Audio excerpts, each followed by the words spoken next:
If I was a gay gangster, I have a gang name. What's that? If you were a gay gangster, what would your gang name? I because this came up on a podcast, and I just off the bat nailed it.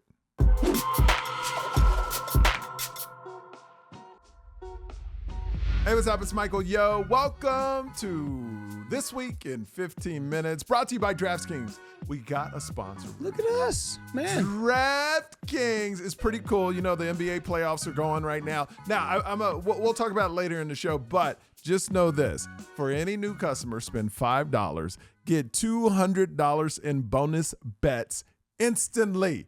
Instantly. The code is YOBET. YOBET. YOBET. Leave it on the screen. It'll be in the description if you want to check it out. But we want to cap up. We had a big week, a lot of things going on this weekend. When is this coming out?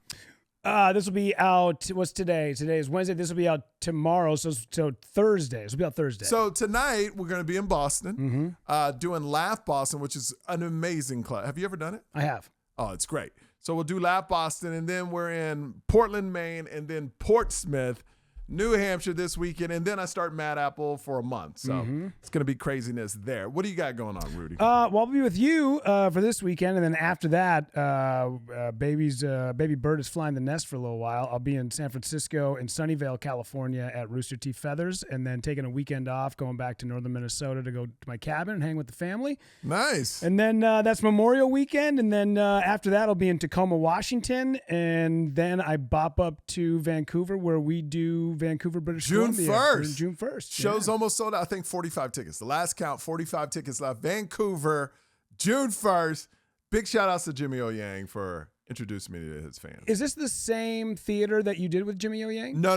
This is the smaller theater. Okay. But still big. Yeah. I mean, but like big shout outs to Jimmy, man. If you're a fan of Jimmy O Yang and you came out to his Vancouver show, so much fun. So much fun. But I want to jump into some topics this week in 15 minutes. I want to bring up something for you.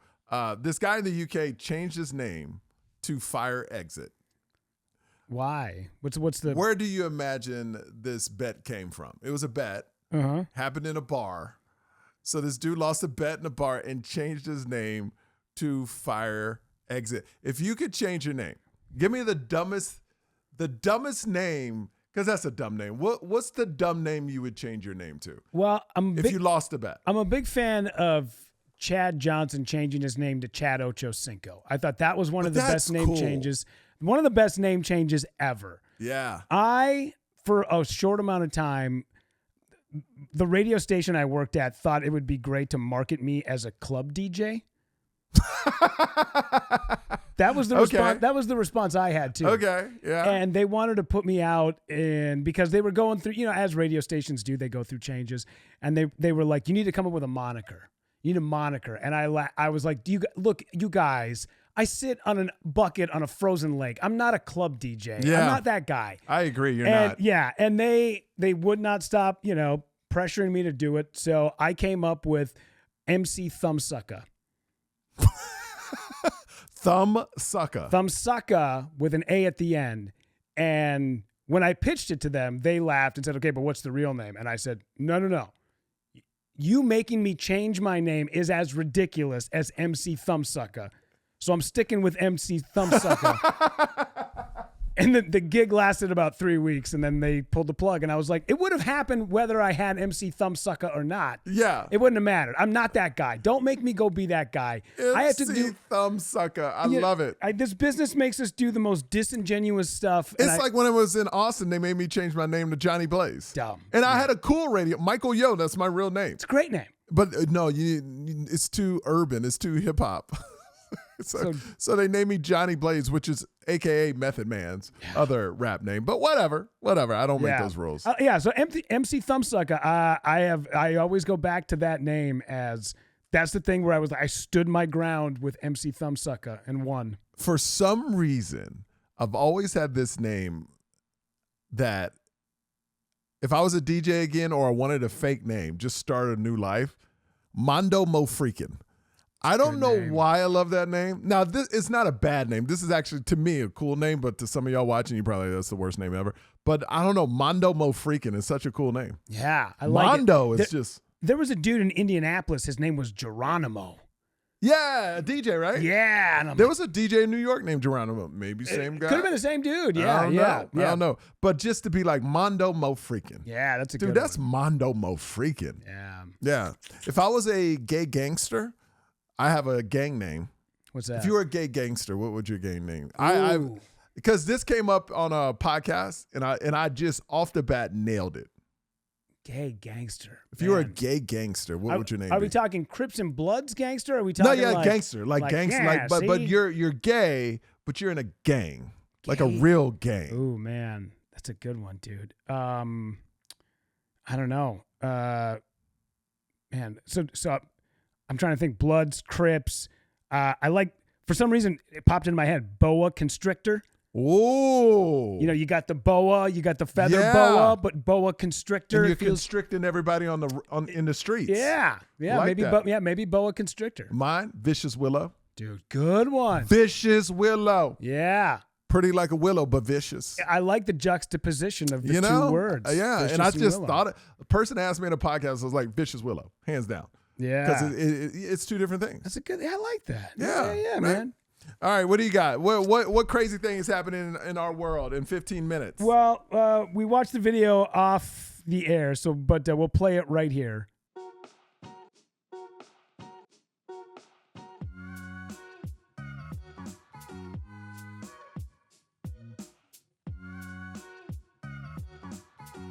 What guy can identify with that guy? You've been in an argument with a girl, not my wife, obviously. This is past girlfriends where you just want to lose it and jump out the window. Let me ask, do you think it was fake? Do you think this was like a hidden video show? No, not at all. No, I think this one was real. See, I don't know. The dude looked pretty light.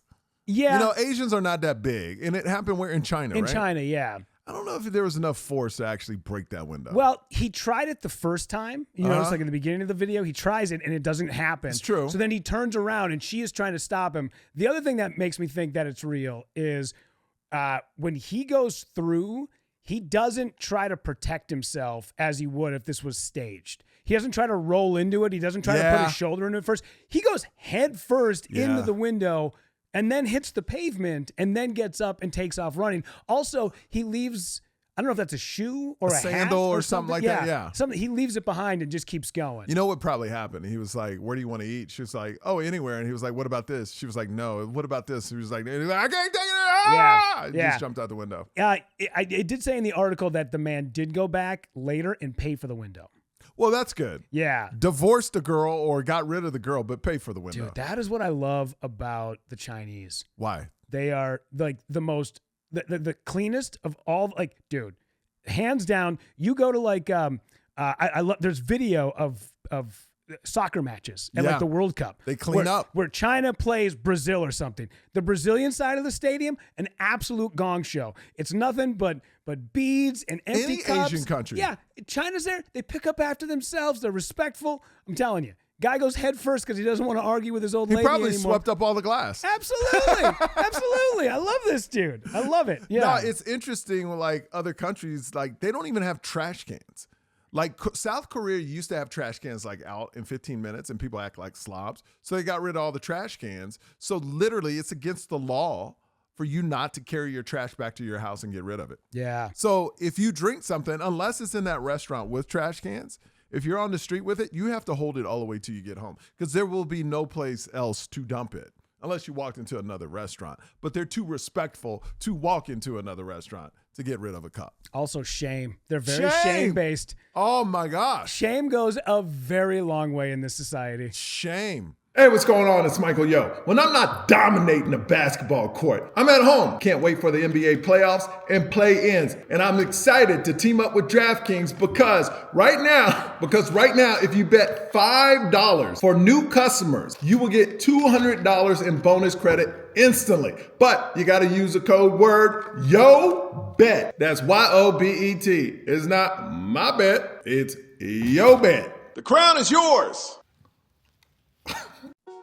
You just saw the DraftKings commercial. Man, I'm telling you, it's so important to this show, to me, to everybody, the family. If you do bet responsibly, but also use that link, YOBET. And as always, you can check out my tour dates, michaelyo.com. Yeah, you know what's interesting about shame is that their country takes it so serious. Yeah. Like you would not disrespect, like especially like older people. They treat older people like we should treat our military when they come back from like a war zone or anytime they serve. Like nothing but respect, nothing like everything, like they take care of them. Like I was talking to a person and her husband is a veteran, just retired. It was like they just threw him out. No, he's been since 9/11. I think she said since 9/11, he went to war right after 9/11. And that is the most war. Those people that enlisted at that time have been seen more war than anyone over an amount of time than any other person. Wow. Because they've been in war for 20 years someplace. And she goes, basically, after he retired, it's like, all right, later. No mental health. You know, like literally, like there should be a program when all the military people get out. It's like, hey, do you have a problem, PTSD or anything? Here's some counselors. No, you have to get out of it and find it yourself. And it's just sad the way we treat soldiers. It's awful, man. In fact, Nate Craig, very funny comedian. I was with him at Brad Garrett's Comedy Club last week for a couple of shows. Does this bit, and I don't want to, do his material, but basically the essence of the bit is Gen Zers have figured it out. They have sent Vietnam war vets to go pick up their Uber Eats deliveries. And I was like, but the way that he sort of presents it, it really had me in the back of the club thinking, wow, that's what this has come to. Like 22-year-old kids who work in tech who make six figures are telling guys who fought in Vietnam, you got the wrong kind of yogurt. I need 5% milk fat and not 3% milk fat. But it's true. It's absolutely true. That was the essence of the bit. It's so sad how soldiers that defend our country, that die for our country, that do a lot of things we don't know about for our country are treated like crap when they're done. Yeah. And this has been a problem that's been going on forever, and we don't correct it because you can't get rich off of helping people. Yeah. And that's what we find out in America. If it doesn't make you rich, it's not gonna get pushed in Congress. It's not gonna get pushed through our government because there's no money in that. You're right. Yeah. It's a money suck, not a money take. You know what I mean? They'll promote the pills, I bet. Oh, for sure. That soldiers need to be on. Yeah. Oh, they'll promote that because pharmaceutical sales. Oh, yeah, they'll promote all those pills. Yeah. I know. I do feel sorry for the guys who come back. Like I had friends of mine when we were in high school. My biggest regret is not going into the Air Force and becoming a pilot. Yeah, that would have been so cool. I was I'm the right height. I'm the right size. Yeah, you can fit into a cockpit. Absolutely. Yeah, absolutely. Yeah, because I think you need to be under 5'5". No, I think you need to be under 5'2", 5'8" or 5'9". 5'1". I'm not that short. Get out of here. Did you know? Speaking 4'9"? of, I don't want to go far. We can pick this up. I didn't know that if you are under 5'9", you're not allowed to donate sperm. What? Swear to God. Yeah. Who wants short people? Absolutely. So who wants short people, bro? This reiterates, this hammers home the bit that I do about how and you short should add that. I'm adding that bit. Absolutely, okay, great. Yeah, 100%. But to go back to it, I love the we were talking about the war vets and whatnot. My grandfather, World War II vet. His brother, World War II vet. My uncle went into the military when he was 18. Got stationed in Hawaii as a cook during the 80s. Mm-hmm. Dude. What better gig could you have than in the Army? You're a chef. All you do is you get up you're there from 8. You work until like noon. You basically just prep the meals, and then you have the rest of the day off, and you're good. So, if you were where was he though? He was on Honolulu. He was in Hawaii, and then was there. He was there, and he called my grandfather one time and said, "I can't do this anymore. I got to go." And he was like, "You peel potatoes in the paradise." Like, I was literally like in foxholes in France. What are you talking about? Like, if you go AWOL, don't come home. There's no way. I need more to my life than just peeling potatoes, Rudy. Well, the thing is, that's what he's saying. It's funny because on Veterans Day, my niece's like second grade class sent him all letters that said, "Thank you so much for your service." I was like, that guy was getting high on the beach. That guy did not. Yeah, the guy didn't serve. He was just getting stoned in Maui. That was it. Another story I want to talk about. This is all over the news. We can put in the clip right here. Kangaroo, have you heard about this? No. Got escaped in Alabama and shut down the freeway. What? Show the clip. Where are you going, buddy? This runaway kangaroo named Sheila shut down a stretch of Interstate 85 in Macon County, Alabama. The highway was closed for the safety of drivers. The animal's owner and state troopers were able to capture her using a tranquilizer dart.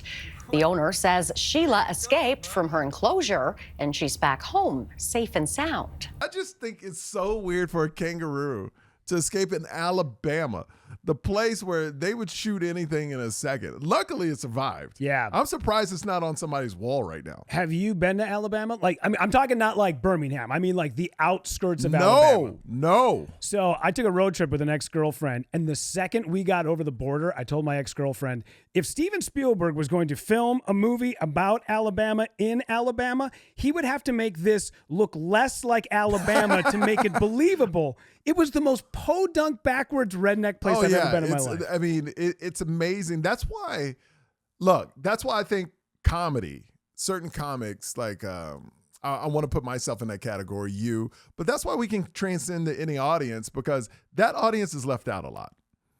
You know what I mean? Absolutely. Like, they get overlooked. They get, like, people kind of poo-poo on them. But I think, you know, when you do family comedy, when you do comedy that hits everybody, it's such a great thing, because those backwoods people, they can relate to somebody in my family. They can relate to somebody in your family. So it's interesting to go backwards, where we look at it and go, you're so far behind, but maybe they're thinking like, oh, you're too high sedity for us. That was Jay Leno's big thing. He would always tell his writers, I know you guys are writing for the people that are in Hollywood. I need you to write for Margaret in Duluth. That's 100%. who is watching this show. Because that's the money. Those are the people that, like, if you have a successful TV show, it's not the left or right. And I'm not talking politics. I'm talking about New York or LA. It's important they watch it, but you need the middle of America to watch it. And that's the key to win as far as TV shows. Because I just got out of a pitch meeting. We were pitching my sitcom. And that's the thing. It was based off of my life, my comedy. And I was like, yo, you can't isolate those people. You know, they've already spoken twice in elections. So Absolutely. if you keep overlooking them, then you're going to get screwed again. You know, why did it just sound like you're going to get screwed again? You can't overlook those people. You sound like Fleetwood Mac lyrics. Right. We're not going to get screwed again. Not going to get screwed again. All right. You got another story? Yeah. Do we want to do 2 episodes, or do we want to do 1? I don't know. What do you want to do? I mean, we can cut now because we're already at 16. We're at 6. Oh, so we're actually going to do this on time. Yeah, and then we'll because I got another story we can talk about, and we'll save that for Monday. All right. We're going to save one for Monday. Hey, thank you for watching 15 minutes. This week in 15 minutes. This was good. I felt like this one flowed. This is probably our best one. Yeah. Because we covered a lot of topics. It moved. I like this one. Yeah. Put this in the memory bank, Rudy. This is how they all should be. Hopefully the camera, this automated system we're using worked well. This should be an easy one. I like this format. I like this one. We'll see you next time. Please, please, please subscribe. If you listen online to any of the podcast platforms, 5-star. I'm going to start doing this. If you 5-star, leave a review. We'll start going through it and give out a prize here and there. Surprise people with prizes. Nice. Yeah. That's awesome. I like that. So subscribe, 5-star, all the stuff. Leave a comment, thumbs up. I don't know where you're watching this at or listening at, but do it, all right? We'll see you next time. This week in 15 minutes. Later.